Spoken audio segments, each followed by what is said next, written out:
Oi, Pérolas! Graça e paz, tudo bem? Aqui é a Núbia, do Ministério Pérolas Diante do Trono, canal aqui no YouTube. Tem também uma conta no Instagram com o mesmo nome. E hoje eu trouxe um vídeo para nós, que é um tema um pouco forte, é um tema um pouco... até um pouco difícil de falar, mas é necessário falar e eu vou falar, e eu já deveria ter feito esse vídeo há muito tempo, e no decorrer da conversa vocês vão entender por que eu tô falando isso. E esse vídeo, na verdade, ele é um cumprimento de um propósito. Esse vídeo, eu gravo muitos vídeos aqui, né, de livre e espontânea vontade, porque eu quero... Deixa eu só baixar o áudio aqui, o hino.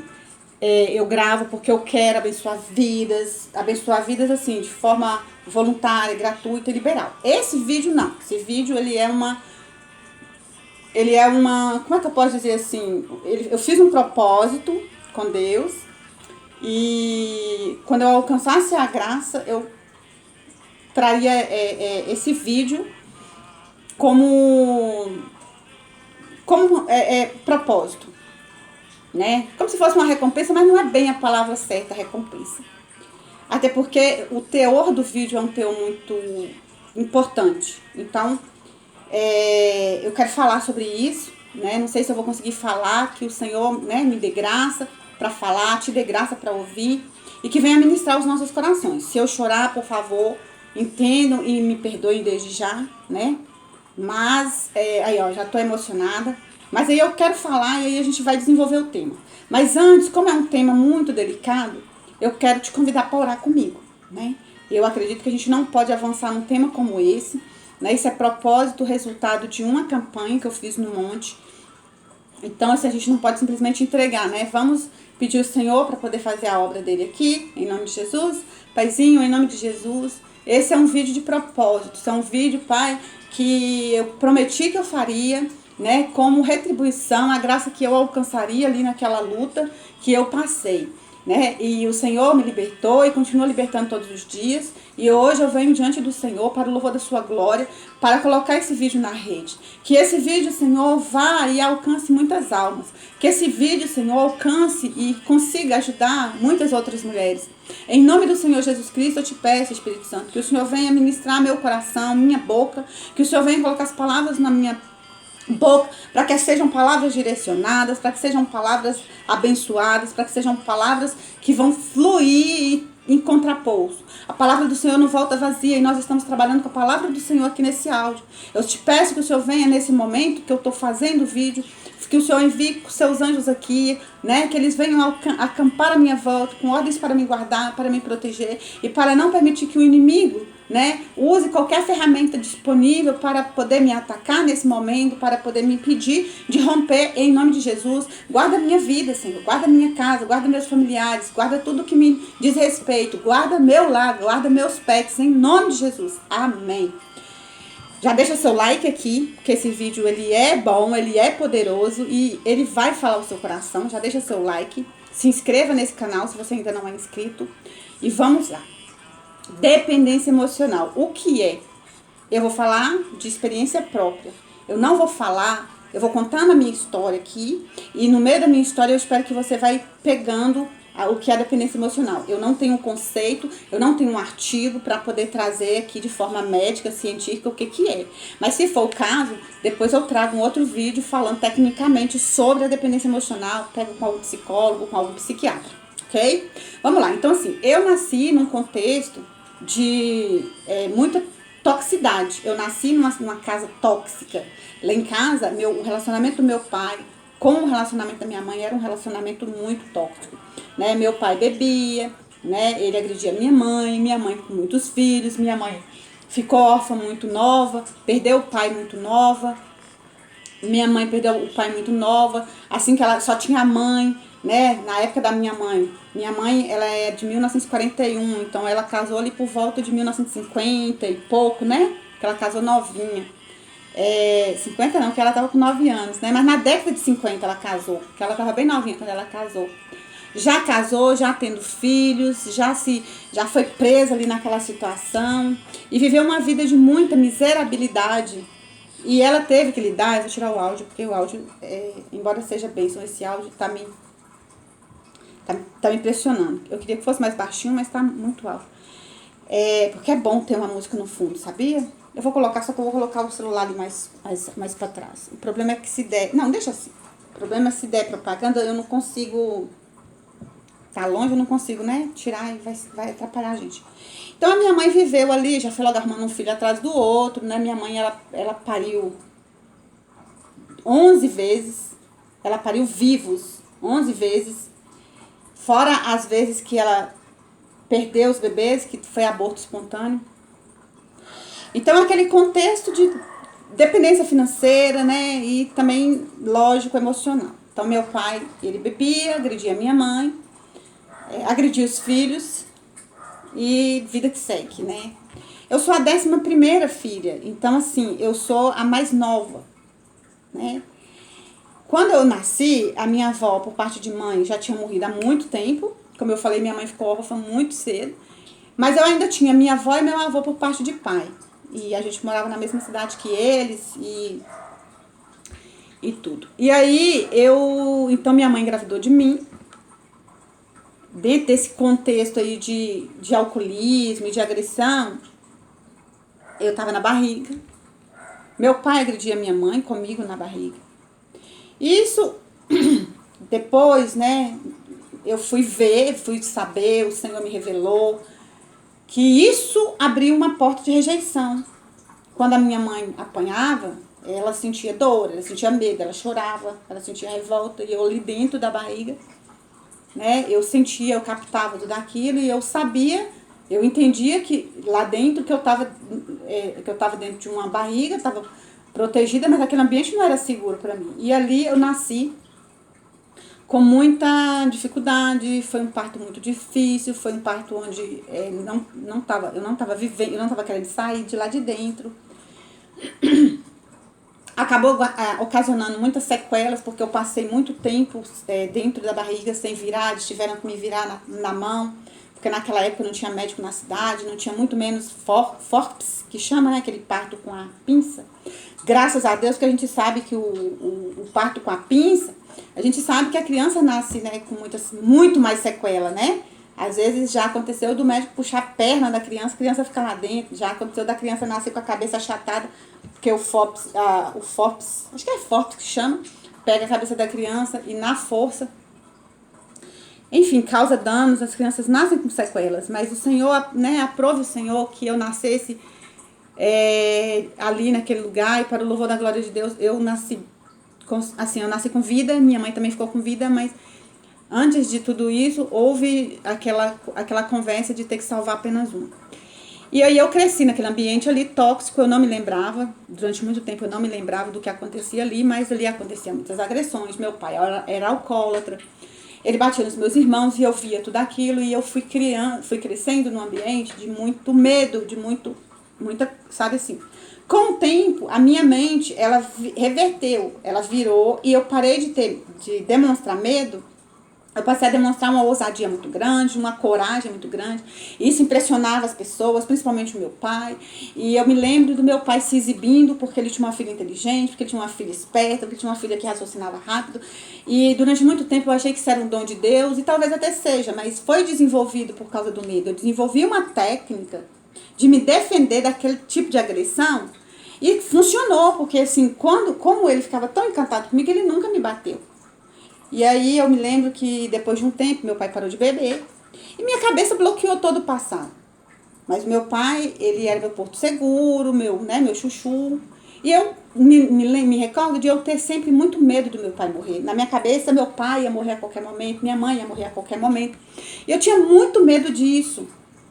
Né? Eu vou encurtar só para a gente poder avançar. Esse medo me fez sair de casa com 17 anos, vim para a capital de Minas, eu fui morar em Belo Horizonte, e lá eu comecei a trabalhar muito cedo, e eu me envolvi com um homem mais velho do que eu, e também dentro daquele contexto, aquele contexto de medo, aquele contexto, não do cara, eu não tinha medo do cara, mas eu tinha medo das circunstâncias, das situações, eu tinha medo daquela vida, eu tinha medo da vida, eu tinha medo. O cara, ele não me ajudava com nada, o cara não me dava dinheiro, não me dava estabilidade, não me dava nada. Mas, só dele ser mais velho, eu me sentia segura. E foi um relacionamento muito tóxico, durou 13 anos, muito tóxico. Nesse meio do relacionamento sempre aparecia, a gente terminava, aparecia uma pessoa, eu ficava com essa pessoa, mas nunca dava certo, porque nenhum relacionamento dava certo pra mim. Eu tinha muito medo de me relacionar, então eu acabava até saindo com os caras, às vezes eu até gostava de estar com o cara, mas aí às vezes o cara me ligava pra gente sair de novo, e eu nunca soube lidar com esse período da corte, eu nunca tive paciência pra esperar, pra mim era tudo ou nada. Se o cara quer namorar comigo, já quer namorar. Se o cara não quer namorar, não quer namorar. Então não tinha aquela coisa de ficar fazendo a corte. Então, assim, eu sempre dava um cansaço nos caras, sempre fazia muito charme, sempre queria, mas não queria. E aí, às vezes, acontecia só de rolar só coisas esporádicas e tudo bem, vida que segue. E eu dependente emocionalmente desse cara mais velho. Como eu disse, eu ficava com outras pessoas, né, entre os términos, mas esse cara, ele era meu porto seguro. Então, ele sempre me pedia pra voltar e eu sempre voltava. Aí, eu terminei com esse cara, né? E eu me converti em 2009, terminei com esse cara um pouco depois, conheci um outro cara. Aí, esse outro cara tinha a minha idade, bem legal.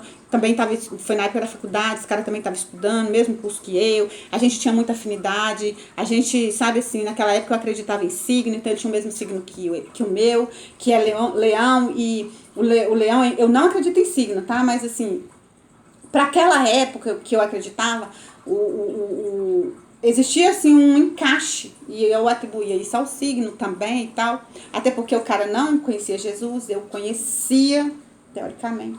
Comecei a namorar esse cara e aí esse cara já foi me enfiando, porque todo mundo chega na minha vida já quer me enfiar para dentro da família deles, né? Parece que olha para mim e fala, ai que coitada, né? Eu vou acolher. Aí todo mundo já queria logo me acolher, já foi logo me acolhendo, já foi me levando para casa, não para morar, ele me levava para casa todo final de semana, eu ia, ficava com a mãe dele, com as irmãs, com ele. Só que esse cara, e aí eu me apaixonei, e aí por esse cara, eu arriei os 4 pneus, cara. Eu fiquei muito apaixonada com esse cara, muito, muito, muito, muito. De novo começou a voltar aquela coisa, aquele medo de perder. Do nada eu pensava que eu ia perder. Umas visões na minha cabeça de que eu ia perder aquele cara.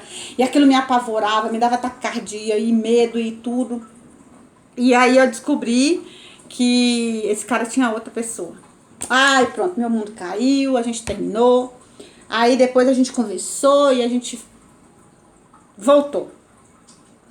Só que quando a gente voltou já não era mais a mesma coisa, porque eu não tinha confiança nele. E essa falta de confiança, ela gerava muita dor na minha alma. Né? Muita dor na minha alma.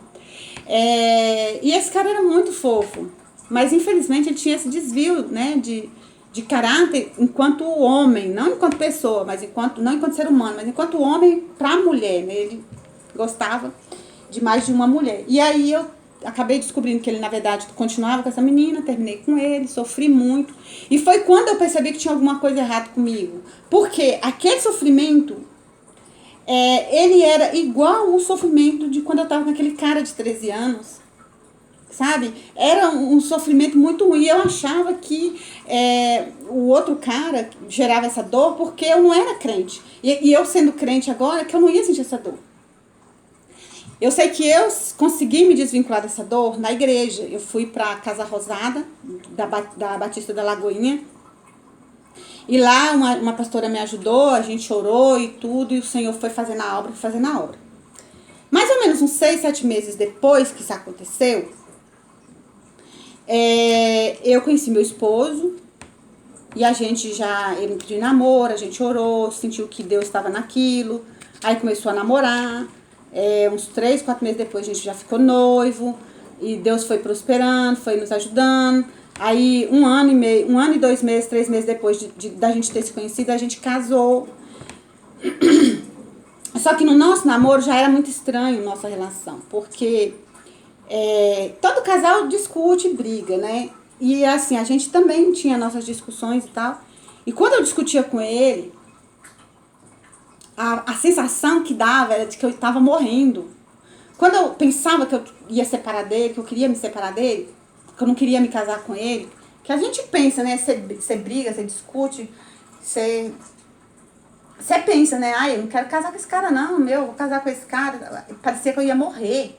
A sensação, sabe, um sufocamento na garganta, um nó no coração, uma dor na carne, uma coisa terrível. E aí ele falava que ele sentia a mesma coisa. E aí a gente acabava, não é voltando, que a gente nem chegava a terminar, né? Mas acabava fazendo as pazes, tal, beleza. Casamos. E dentro do casamento, essa sensação de pertencimento, ela cresceu.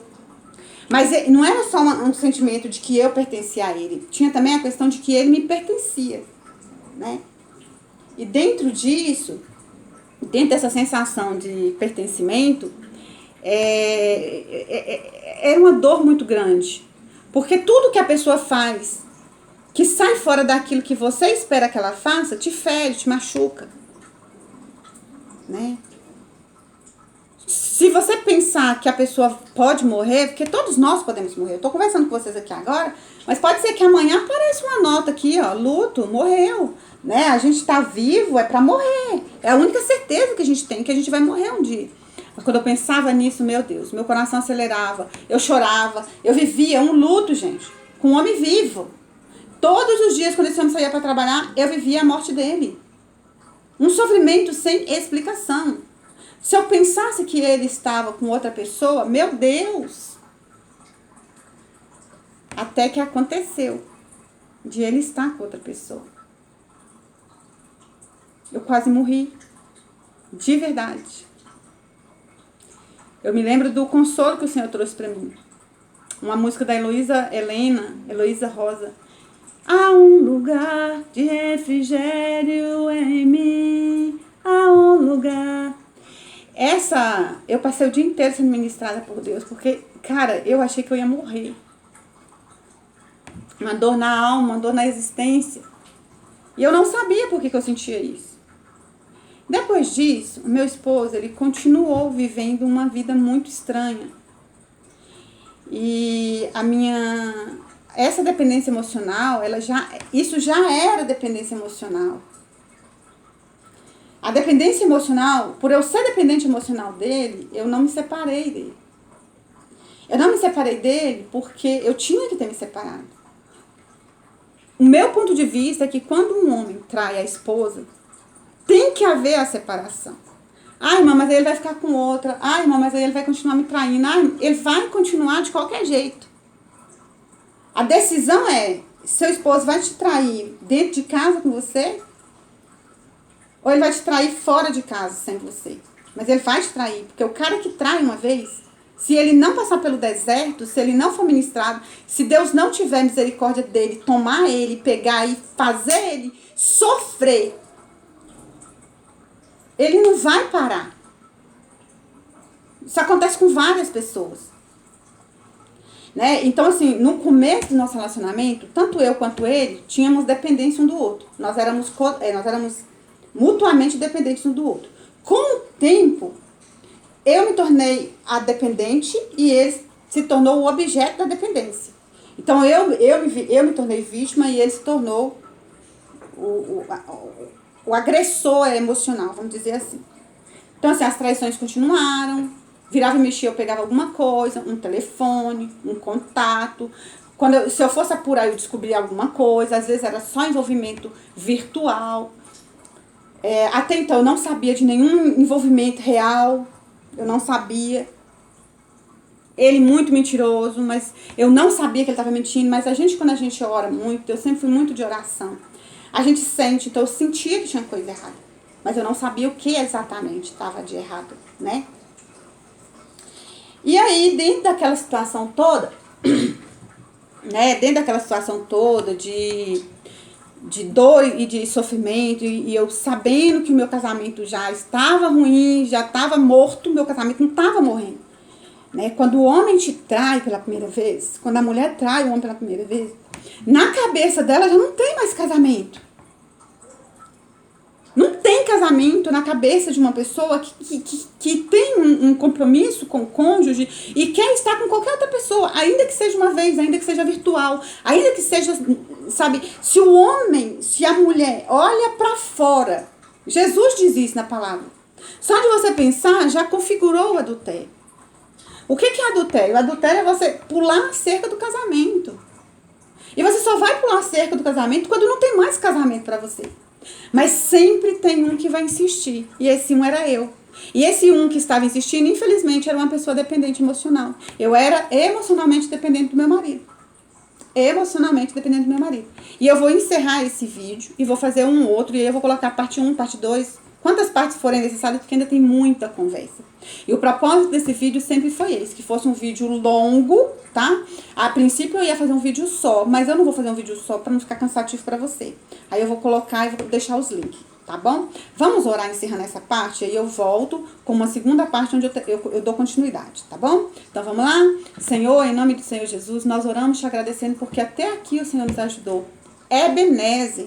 Pai, fale conosco, não deixa que nós venhamos perder esse vínculo, que nós venhamos perder, Senhor, essa ligação entre os vídeos, para que o testemunho venha ser completo na vida daquele que precisa ouvir. Em nome de Jesus eu te entrego, Pai, essa situação, esse vídeo, e te agradeço. Amém. Amém? Até o próximo vídeo.